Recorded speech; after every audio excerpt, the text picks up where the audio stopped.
हम पहुँचे हैं श्री दशनाम गोदड़ अखाड़े के एक कुटिया में। ये जो आप मलाएँ देख रहे हैं ना, ये जो विदेशी देसी लोग मुझे लाली बाबा के नाम से बुलाते हैं, तो वहाँ पर लाली बाबा का समाधि है। जिस समय वारेन हेस्टिंग्स सैन्य लेके कर्ज अदा करने टैक्स अदा करने के लिए बनारस आया था, वहाँ पर एक से बढ़कर एक सिद्ध महात्मा आए।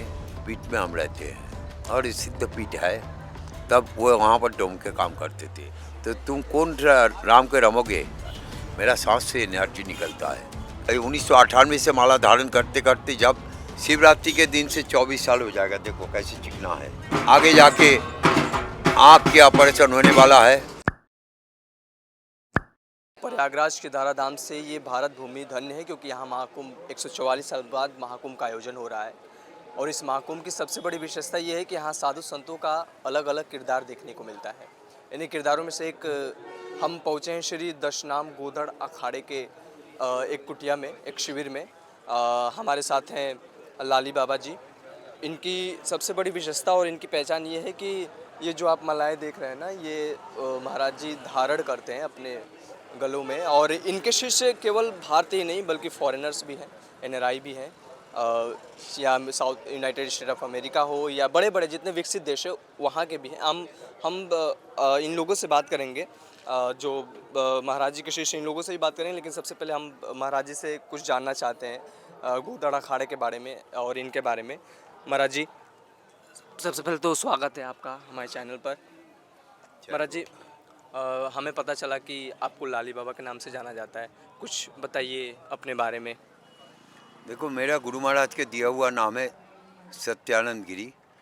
हम गोदड़ अखाड़े के थानापति है, थानापति श्री महंत सत्यानंद गिरी। जो विदेशी देसी लोग मुझे लाली बाबा के नाम से बुलाते हैं, ये मेरा निक नाम है। और मेरा आश्रम में लाली बाबा का जीवित समाधि भी है। घाट जो है 1768 में राजा बाबू ने दान में दिया था लाली बाबा को। यह आश्रम भी दान में मिला हुआ है। बहुत पहले, उनसे 100 साल पहले का, 350 साल पुराना आश्रम में हम रहते हैं खंडहर में। धीरे धीरे उसको पुनरुद्धार करके अभी एक भव्य रूप आया है। तो वहाँ पर लाली बाबा का समाधि है, उसी नाम पे मुझे बुलाते हैं। और मेरा और एक नाम है, वहाँ पर एक चक्रवर्ती त्रिशूल है जो प्राचीन 350 साल से लाली बाबा का लगाया हुआ है।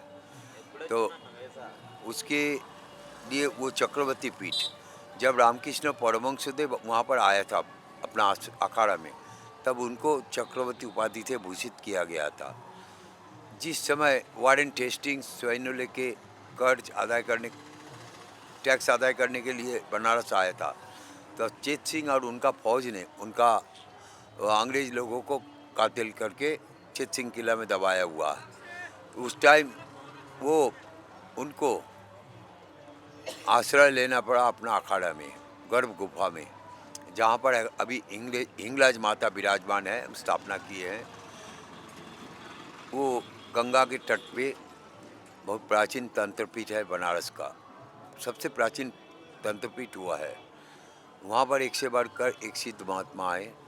आपको मालूम है, चट्टग्राम हस्तकाल लुंठन के बाद मास्टर दत्त तो किए थे, कहाँ चले गए उनका उसके बाद से कोई पता नहीं था।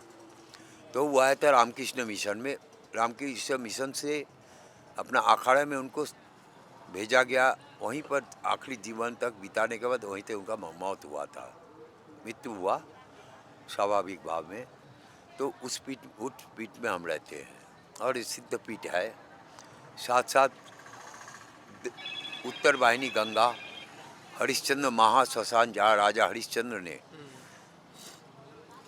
दान के स्वरूप, जो विश्वामित्र को राज्य दान करने के बाद जो ये था, दक्षिणा देना पड़ता है। कोई साधु महात्मा पंडित के खिलाने के बाद, ये कुछ दान देने के बाद उसके साथ साथ कुछ दक्षिणा भी दिया जाता है।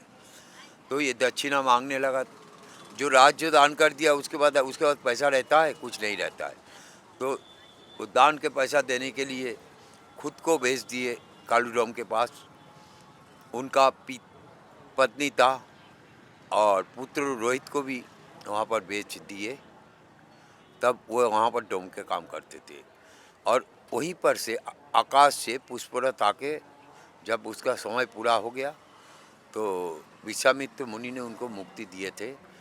उन्हीं के वंशज राम राज राम लल्ला जो अभी अयोध्या में जन्मभूमि में जिनका मूर्ति स्थापना हुआ, वही हरिश्चंद्र के वंशज है, भागीरथ के वंशज है। जो गंगा लाने वाला वो राम के ही परिवार के थे। तो एक राम घटघट बासी, एक राम है अविनाशी, एक राम है दशरथ लाला, एक राम है जग से निराला। तो तुम कौन राम के रमोगे? अच्छा, उसके बाद है वहाँ पर हम आज 26 साल से रक्षणाबेक्षण करके खंडहर को धीरे धीरे अच्छा बनाए। अभी स्थान हो गया तो बहुत आदमी के नज़र पड़ा है उसमें। तो ये बनारस की बात है, हाँ, बनारस का। जो तो विश्व हाँ जहाँ हाँ, विश्वामित्र जी ने लाली घाट। हाँ लालीगढ़ उसी अब पर। बगल में हरिश्चंद्र घाट के कुछ महत्व बताए। कुछ स्पेशल पर्सन जो अपना अखाड़ा में आए थे, जैसे रामकृष्ण परमहंसदेव, मास्टर डा या वारेन हेस्टिंग्स वगैरह वगैरह, ये हिस्ट्रिकल प्लेस है। कोई कोशिश करता है उसको तोड़ने का, कोई बदनाम देता है जो बोले ये होटल है। वहाँ पर जाके देख लो जीवित समाधि कब कितना साल का, हर जगह में एनर्जी भरपूर है। तुम यहाँ पर आए हो, एनर्जी फील कर रहे हो, ये कर्म से होता है। धर्म जो स्पिरिचुअल कर्म करते हैं उसी से एनर्जी भरा रहता है। मेरा सांस से एनर्जी निकलता है, तो इससे शांति मिलता है। जो ध्यान में नहीं बैठ पाते वो यहाँ पर ध्यान में बैठ सकते हैं। और ये देखो इतना माला, हम तो 1998 से माला धारण करते करते जब 40 किलो हो गया, तब उसके बाद तपस्या भी, भभूति की तपस्या खत्म हुआ। उसके बाद खप्पर का भी तपस्या चल रहा है। वो जो खप्पर में खाना खाते हैं, इसमें थोड़ा दिन नहीं, ये 23 ईयर्स एंड शिवरात्रि के दिन से 24 साल हो जाएगा। देखो कैसे चिकना है। इसके अलावा और कोई बर्तन इस्तेमाल नहीं करते हैं। और हम आयुर्वेदिक डॉक्टर भी हैं। देखो इंटरनेशनल योगा गुरु है। हम पूजा पाठ सात्विक विधि से करते हैं, बिना प्याज लहसुन का। ना कोई अल्कोहल इस्तेमाल करने वाला शायद एक ही बाबा है भारतवर्ष में, वो हम है, सात्विक अघोरी। जो हम इसकी जगह जैसे मांस हम इस्तेमाल करते हैं, क्योंकि मांस क्या है, उड़द की दाल, बोला ना माँ की दाल, तो काली उड़द ही उसी में मांस का ये होता है। जब बलि चढ़ता है तो पकौड़ा का बना के भी उसको आहुति दिया जाता है 64 जोगिनी का। तो वो मांस के अभी आजकल आ गए चिकन मटन खाने वाला। मध जो खप्पर भरते हैं, अभी भी गुजरात, ये मुंबई अगर जाओगे, आंध्र प्रदेश, तो वो शायद बोलते नहीं बोलते, शायद को बोलते हैं मध। तो शहद को यानी हाँ मध हाँ, हानि को मध, असली नाम है मध। और ये लोग विकृति करके अल्कोहल कर दिया। उसमें मिक्स कर दिया क्या? नहीं, वो लोग अपना स्वाद के लिए बना दिया अल्कोहल। तो अल्कोहल होगा तो खाएगा, नशा होगा। शहद कितना आदमी खा सकता है? नहीं खा सकता है। तो जब माँ दुर्गा ने ये शहद खाए थे, तब उनके अंदर बहुत भयंकर जोश हुआ था। अभी भी अगर सुंदरबन में चले जाओ, वहाँ का गिरान लकड़ी का शहद खा लो, तो ये सर्दी में कम से कम 12 घंटा ठंडा पानी में तुम रह सकते हो। इतना गर्मी होता है शहद में। और सबसे बड़ा बात है, आज ये पुनः प्रयागराज ने बुलाया है। हर 6 साल अंतर माल मेला होता है। जैसे 6 साल पहले हुआ था अर्धकुंभ, अभी हो गया पूर्ण कुंभ। पूर्ण कुंभ, 12 पूर्ण कुंभ होने के बाद एक महाकुंभ होता है। अर्थात 11 होने के बाद जब 12वीं महाकुंभ आता है, तब वो पूर्ण महाकुंभ हिसाब से जाना जाता है। तो वही कुंभ के हम लोग आए हैं।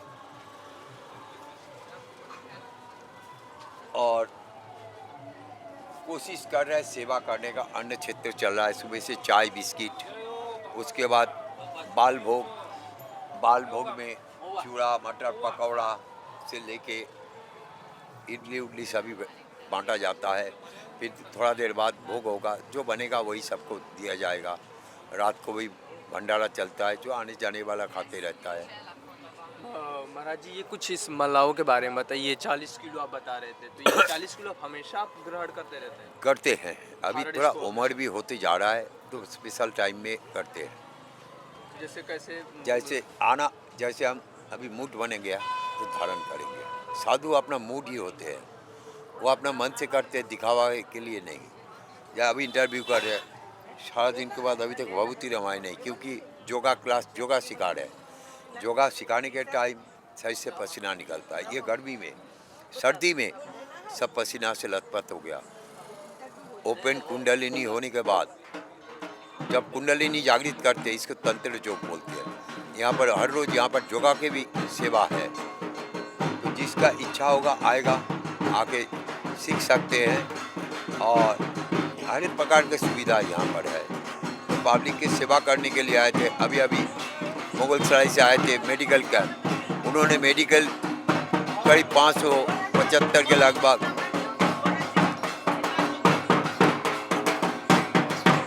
असुस्थ जो जिसके बीमार आदमी को सेवा किए, इंजेक्शन दवाई फ्री उनके तरफ से था। आगे जाके आँख के ऑपरेशन होने वाला है, वो भी यहीं पर। और इसके कल्चरल प्रोग्राम के लिए ललिता सहस्रनाम अर्चन, भागवत, रामायण जो भी हो, कोशिश करेंगे कुछ ना कुछ प्रोग्राम करने के लिए। बहुत आदमी यहाँ पर तरस रहे हैं, कोई स्टेज नहीं मिल रहा है। उनके पास अनुष्ठान करने वाले हैं लेकिन स्टेज नहीं है। वो स्टेज, माइक, सब लाइट सब मिलेगा मेरे पास से।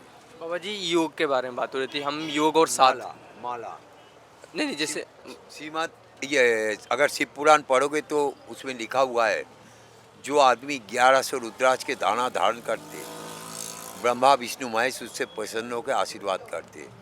हम तो 2,01,08 रुद्राक्ष के दाना धारण करते थे माला रूप में। अभी भी जिसका है, देखो रुद्राक्ष के असली रंग नहीं है, सब भभूति के अंदर में रमे रमे